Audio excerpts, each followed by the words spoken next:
कल एक मामला हुआ, बल्कि 2-3 दिन से चल रहा है, परसों से चल रहा है। वजीर दिफा सबसे पहले आए, उन्होंने एक पोस्ट की एक्स पर, उन्होंने कहा कि खातून जो उनके पीछे बैठी हुई हैं उनसे लाताल्लुकी का ऐलान किया, लाइल्मी का ऐलान किया, बल्कि उन्होंने सवाल तक उठा दिया कि वजीर खारजा से पूछा जाए कि कैसे वफ्द में शामिल है। फिर वजीर खारजा की तरफ से भी स्टेटमेंट आ गया, दफ्तर खारजा की तरफ से भी इसके ऊपर स्टेटमेंट आ गया कि हम नहीं जानते। लाताल्लुकी का उन्होंने भी ऐलान कर दिया, लाइल्मी का उन्होंने भी ऐलान कर दिया। फिर उसके बाद यही खातून शमा जुनेजो साहब, इन्होंने खुद एक्स पर इतनी बड़ी तफसील लिखी है, अपने कार्ड्स वगैरह भी दिखा दिए, सबूत व शवाहिद पेश कर दिए कि वो किस तरह से वजीर आजम की टीम का हिस्सा हैं, कहाँ कहाँ पर उनका इनपुट रहा है, किस तरह से वो मीटिंग्स का हिस्सा रही हैं, कहाँ कहाँ पे स्पीचेस लिखकर देती रही हैं।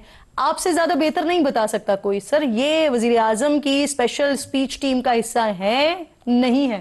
हुज़ैफा साहब, देखिए, पहली बात तो ये है कि ख्वाजा आसिफ साहब किसी चीज़ को डिसोन करें या दफ्तर खारजा किसी चीज़ को डिसोन करे, मैं हुकूमत के एक वज़ीर होने के नाते वज़ीर आज़म साहब की ज़रा नुमाइंदगी हम सब वज़रा करते हैं, तो हम सबको ज़िम्मेदारी का एहसास होना चाहिए और कोई भी बात करते हुए हमें ये अंदाज़ा होना चाहिए कि इसकी कॉस्ट अल्टीमेटली PMLN और प्राइम मिनिस्टर ने पे करनी होती है।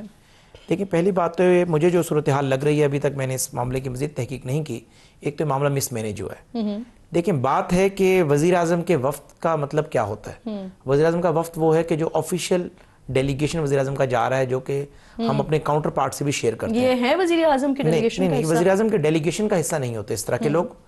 कई जर्नलिस्ट साथ जा रहे होते हैं, इस मरतबा नहीं गए, पिछली दफा नहीं गए, वरना 15-20 लोग UNGA में जाया करते थे जी।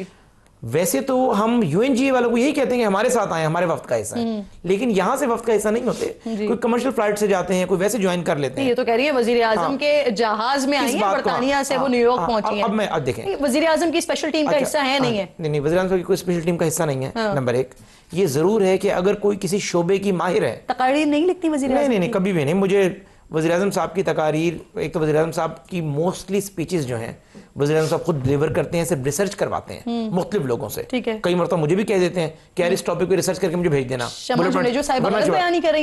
वज़ीर आज़म की स्पीच राइटर नहीं है वो। वज़ीर आज़म शहबाज शरीफ साहब जो है, हमेशा चाहे अपनी उर्दू की स्पीच हो चाहे इंग्लिश की स्पीच हो, खुद वो अपनी तैयारी करते हैं। हाँ, इनपुट जरूर लेते हैं, जिस तरह आपने प्रोग्राम किया एज ए रिसर्चर इनपुट ले रही हैं। अब शमा जुनेजो साहिबा को भी अगर किसी ने शामिल किया है सिर्फ इस इवेंट की हद तक, देखिए वज़ीर आज़म साहब के अगर वफ्द का हिस्सा कोई होती, जैसे मुझे मुकम्मल कर रहे हैं, अप्रैल से वज़ीर आज़म के साथ काम कर रहे हैं। मुकम्मल कर लो जरा बात को। देखें, एक कंपनी है मेंजी इंटरनेशनल, उससे जो है शबर समथिंग जैदी हमारे दी न्यूज में भी लिखा करते थे एक दौर में, वो वज़ीर आज़म साहब की टीम के अंदर इनपुट आकर देते हैं। अगर कल वो आकर कहना शुरू कर देंगे मैं FBR कि रिफॉर्म्स के हवाले से वज़ीर आज़म साहब की कोर टीम का हिस्सा हूं, तो आप उसको ऑन भी नहीं कर सकते, डिसऑन भी नहीं कर सकते। अब इसमें बात मुझे मुकम्मल होने दीजिएगा, मुझे 1.5 मिनट दें, ये बड़ा हसास मामला है। देखिए, इसके अंदर वज़ीर आज़म साहब का दौरे अमेरिका शुरू कहां से होता है? वज़ीर आज़म साहब यहां से जाते हैं सऊदी अरेबिया से वज़ीर आज़म साहब डायरेक्ट जाते हैं जनीवा से मियां नवाज साहब की खैरियत पूछते हैं, वहां से लंदन आते हैं, फिर अमेरिका जाते हैं। इसका मतलब है कि खातून बरतानिया में मौजूद थी या वहां यहां से कमर्शियल फ्लाइट के जरिए। वो ये कह रही है ना, बरतानिया से न्यूयॉर्क वज़ीर आज़म की तैयारी में आई है। वज़ीर आज़म साहब ने इस दफा जो जहाज इस्तेमाल किया, वो चूंकि लंबी फ्लाइट थी, बड़ा जहाज था, उसमें ज़ाहिर सवारियां ज्यादा बैठ सकती हैं, 50-60 ही कैपेसिटी है उसकी। देखिए, इंपॉर्टेंट बात यह है कि अगर वज़ीर आज़म साहब ने वज़ीर आज़म का जहाज है, W11 है, कोई भी आगे बैठ जाएगा। नहीं, मैं कुछ और बात कर रहा हूं। देखिए, अगर आपने किसी की खिदमात हायर की हैं, वजारत इत्तलात ने किसी रिसर्चर को हायर किया है और उसके बाद ये सामने आया कि 2018 में उसकी मुतनाज़ा ट्वीट मौजूद थी, देखिए उस पर अगर आप उसको दोष नहीं दे सकते। हाँ, आज के बाद अगर दोबारा कभी हमारी टीम में दिखाई दें तब आप हमें जरूर दोष दें। और ये वो आज आपने खुद शेर जो पढ़ा था, मैं आपका शेर आपको लौटा रहा हूं कि मैखाने की तौहीन है, रिंदों की हतक है, कमजर्फ के हाथों में अगर जाम दिया जाए। अगर शमा जुनेजो साहिबा ने कोई मुतनाज़ा ट्वीट किया था जिसपे इस मुल्क की 24 करोड़ या 26 करोड़ आबादी का ज़ाहिर बड़ी सेंटिमेंट्स हैं, दिल जुड़े हुए हैं, उसको आपकी रियासत ने आप लोगों के सवालात के डर कहें या लोगों का दिल टूटने के डर से डिसोन किया, तो जर्फ का तकाजा तो ये था कि आप उसमें बात ही ना कोई करते। यानी अगर आप वज़ीर आज़म की टीम का हिस्सा होती, यानी मेरा वज़ीर आज़म है, अगर किसी जगह पर मुझे लगेगा कि मेरी गलती नहीं भी है और वज़ीर आज़म की जात क्वेश्चन हो रही है, तो खुदा कसम 1 मिनट से पहले मैं वज़ीर आज़म साहब के लिए मैं खामोशी इख्तियार कर लूंगा या रिजाइन देकर चला जाऊंगा। ये क्या वज़ीर आज़म की टीम का हिस्सा है? आप इससे अंदाजा लगा लें लेकिन कि क्या आपकी टीम का कोई बंदा, कोई रिसर्चर अगर आपकी क्रेडिबिलिटी क्वेश्चन हो तो वो अपने ऊपर बात लेगा या आप पे डालेगा? देखें ये इस तरह के लोगों की खिदमत जरूर हायर की जाती हैं। और शहबाज शरीफ साहब का मुझे जाती तौर पर पता है, अगर ना पता, क्योंकि मुझसे ज्यादा किसको पता है शहबाज साहब को। मैं 2008 से जानता हूं, उनकी तकारीर में देखता हूं। बहुत जज्बाती बात हो गई है, इसको हम जरा ऐसे क्लियर कर लेते हैं। वजारत इत्तलात ने इनको हायर किया था, इनको पे किया गया रिसर्च करने का काम का। नहीं, आपकी बात से मुझे लग रहा है, इसलिए मैं कंफर्म यही होगा। अभी आप नहीं कहा ना? हाँ, यही होगा। अगर वजारत इत्तलात ने नहीं किया हुआ है, किसी भी मिनिस्ट्री ने अगर एज ए रिसर्चर किसी को हायर किया हुआ है, बहुत सारे लोग जब हुकूमत में होते हैं इनपुट लेने के लिए हायर खारजा कह रही है हमने नहीं किया, वज़ीर दिफा कह रहे हैं मुझे नहीं पता, तो फिर किसने किया सर? वज़ीर आज़म की टीम ने? मैं मान रहा हूं इस बात को, वो कह रही है मुझे वज़ीर आज़म ने खुद हायर किया। मेरी बहन, मैं गुजारिश ये कर रहा हूं कि मामला मिसमैनेज हुआ।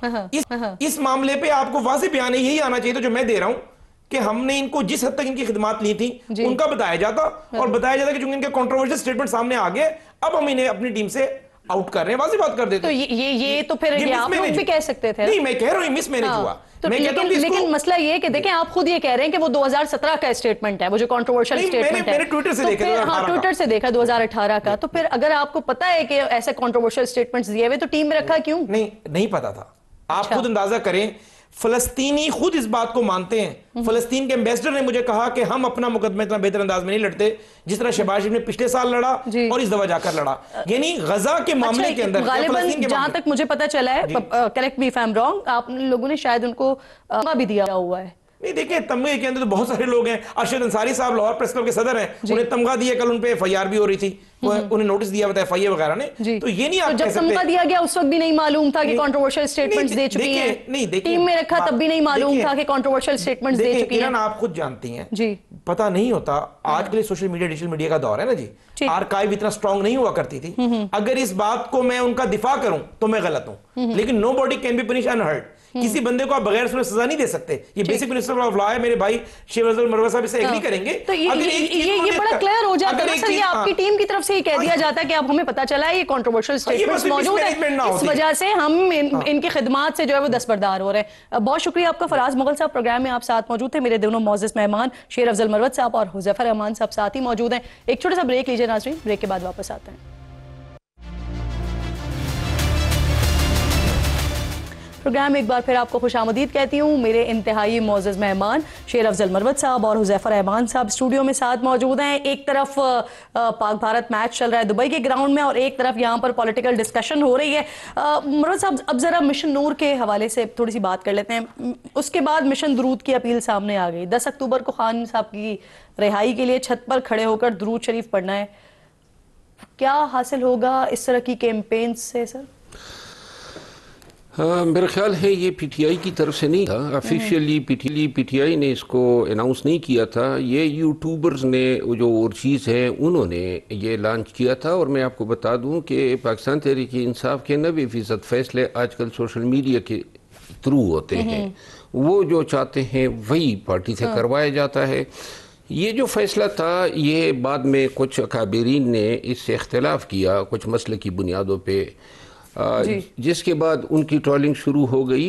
बहरहाल मैं ये समझता हूँ कि एक तरफ तो बयानिया अगर ये हैं कि हमने हक लेना है और एहतजाज करना है और किसी के आगे नहीं झुकना है और इय्याका नअबुदु व इय्याका नस्तईन, और हर हालत में जो है खान को रिहा करवाना है अवामी जोर पे, और दूसरी तरफ जो है फिर आप अचानक इतनी आजिज़ी और इनकिसारी में चले जाते हैं कि आप समझते हैं कि जी आपके पास कोई दूसरी राह नहीं है सिवाय अल्लाह के आगे गिड़गिड़ाने के। बहरहाल ये एक फ़ैसला था, लेकिन माजी के फ़ैसलों की तरह पाकिस्तान तहरीक इंसाफ में अब मसला ये है कि कोई रोक टोक नहीं, यानी पॉलिसी साजी जो है वो सोशल मीडिया के इन्फ्लुएंस से हो रही होती है। मैं आपको एक मिसाल दूँ ना, जब लास्ट टाइम जंग के मौके पे जी ये फैसला हुआ कि जो DGI-SPR की जो ब्रीफिंग है उसको हम ज्वाइन करते हैं और पार्लिमानी कमेटी ने इसको अप्रूव किया और नॉमिनेशन हो गई जी। इसके बाद कैंपेन शुरू हो गई सोशल मीडिया से और फिर वही फैसला जो है शाम तक रिवर्स करवाया गया, बैक ऑफ कर गए। ये ये जो अली अमीन खान के हवाले से आपने बात की जी, ये गालम गलोच का ट्रेंड जो है सोशल मीडिया में है। और इसी तरह आप कोई भी, यानी अगर विन्यू भी हुआ ना मिसाल के तौर पे कि जनाब फलां जगह पे और अगर क़यादत कहती है कि जी हमने एबटाबाद में जलसा करना है और सोशल मीडिया ने डिसाइड कर दिया कि नहीं जी जलसा जो है वो अलीपुर में होना है, तो फिर जलसा उधर ही होगा। और खान साहब ने भी बेसिकली बावजूद इसके कि जो हालात हैं मुल्क में, पार्टी के अकाबरीन ये समझते हैं कि सोशल मीडिया जो है वो बहुत ही ज़्यादा डोमिनेटिंग है और इस वजह से वैसे दुरूद पाक पढ़ना तो हर वक्त ही पढ़ना चाहिए वैसे तो मुसलमान, लेकिन ये एक मुहिम कब नहीं 10 अक्टूबर की एक और मुहिम आ रही है ना, ये दुरूद छतों पे खड़े होकर दुरूद पाक पढ़े, वैसे तो हर वक्त ही पढ़ना चाहिए दुरूद पाक। हुज़ैफा साहब अब जरा थोड़ा सा आगे बढ़ते हुए, सर इसहाक डार साहब बता रहे हैं कि 2 ममालिक हैं जो कि दिफाई मुआहदा करना चाहते हैं पाकिस्तान के साथ। इससे पहले इख्तियार वली साहब मेरे प्रोग्राम में मौजूद थे लास्ट वीक, वो बता रहे थे कि 5 इस्लामी ममालिक और एक गैर मुस्लिम मुल्क मुआहदा करना चाहता है पाकिस्तान के साथ, सेम इसी तरह का जो पैक हमारा सऊदी अरब के साथ हुआ है। तो ये कब तक मुतवक्के हैं, कब तक हो जाएंगे ये मुआहदे? देखें जी, बहुत शुक्रिया। बहुत सारी चीज़ें अभी क्लासीफाइड हैं, ज़रा हमने से अभी जो है अनसरफेस नहीं हुई चीज़ें, लेकिन आप ये देखें कि वज़ीर-ए-आज़म शहबाज शरीफ साहब को जो अल्लाह ताला ने इज़्ज़त दी और डोनाल्ड ट्रंप के साथ आपने उनकी मुलाकात भी देखी, किस तरीके से पूरा एतमाद अंदाज में बैठे हुए थे। और वो ज़ाहिर है पाकिस्तान के जितने वज़ीर-ए-आज़म गुजरे हैं, जितने सदूर गुजरे हैं, आप सदर अयूब से लेकर इमरान खान तक की फुटेजेस निकलवा कर देख लें, वो साफ एतमाद नज़र आ रहा था कि जब बंदे का 40, 50, 55 साल की एक ट्रेनिंग हो। शहबाज साहब ने अपनी सियासत में आने से पहले बिजनेस से आगाज़ किया और उनके वालिद बड़ी उनकी ट्रेनिंग किया करते थे, वो उसकी सारी गमाजी नज़र आ रही थी, वर्कप्लेसी नज़र आ रही थी। तभी उन्होंने डोनाल्ड ट्रंप के साथ फ्रैंकनेस लेवल आपने देखी, बायलैटरल रिलेशनशिप में यही होता है, यानी इस लेवल पर हेड ऑफ स्टेट जब मिल रहे होते हैं तो ज़ाहिर है उसके सम्राट आप देखेंगे पाकिस्तान को बड़े मुस्बत होंगे। और उसी मुलाकात के बाद ही आज जो क्या कहना चाह रहे हैं, क्या ट्रंप साहब जो हैं वो मुतासिर हैं शहबाज शरीफ साहब से? नहीं, देखिए मैं ये तो नहीं कहता मुतासिर हैं, लेकिन किसी भी थर्ड वर्ल्ड कंट्री के वजीर आजम की इस एतमाद के साथ मुलाकात होना डोनाल्ड ट्रंप जरूर सोचने पर मजबूर हुए होंगे। पाकिस्तान के बाकी वज़ीर आज़म को भी जानते हैं, इमरान खान से मिल चुके हैं। डोनाल्ड ट्रंप खुद एक बड़े कारोबारी आदमी रहे हैं। ट्रंप टावर्स, अगर आप अमेरिका गई हैं, न्यूयॉर्क वगैरह में देखें, बड़े बड़े ट्रंप टावर्स लगे हुए हैं, उनकी कंस्ट्रक्शन कंपनी, बाकी बिटकॉइन में इन्वेस्टमेंट्स वगैरह। तो शहबाज शरीफ साहब की जो उनसे मुलाकात में एतमाद था, उसके पीछे 2 वजूहात थी। एक तो ज़रा सियासी ट्रेनिंग तो थी, लेकिन जो मुझे ज़ाती तौर पर पता है, शहबाज शरीफ साहब 15 साल के थे तब वाले साहब ने पहली दफा बिजनेस ट्रिप पे भेजा था, यूरोप घुमा करते थे, तो वो उनके अंदर नजर आ रहा था, वो मेच्योरिटी और वो ट्रेनिंग नजर आ रही थी, जिसने डोनाल्ड ट्रंप जैसे मेच्योर एक ज़रा हेड ऑफ स्टेट के साथ जब उन्होंने मीटिंग की, जब उन्हें हाथ मिलाया, वहां से लेकर सवाल का जवाब देना, कौन से वो कंट्रीज हैं जिनसे मुआहदा होने जा रहे हैं पाकिस्तान का? अभी तक तो जो मेरी मालूमात है, मैं नाम नहीं लूंगा, लेकिन कुछ गल्फ कंट्रीज के साथ बात चल रही है। और जाहिर है वो कहते हैं कि हाथी के पाँव में सबका पाँव होता है, तो गल्फ में सऊदी अरब के पाँव में सबका पाँव होता है, इधर यूएई या आप कतर भी उसी तरफ देखते हैं।